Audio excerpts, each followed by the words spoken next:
Hey everyone, just got some updates coming soon.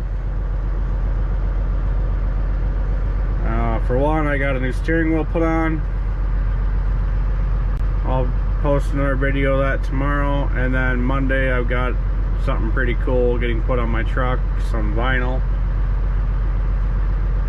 So I'll make sure to include that in Monday's video. Sorry I haven't posted for a while. I've just had a lot of personal stuff going on, but I got a new steering wheel put on. It looks pretty nice.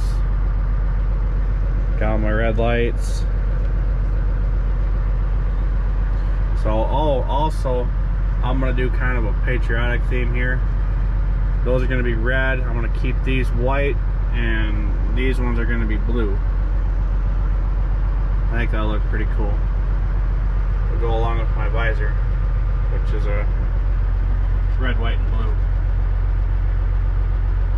So my truck was clean. I had some snow and rain. I'll be washing it tomorrow when I get to Walcott. So hope everyone has a good night. Be safe, and as always, God bless.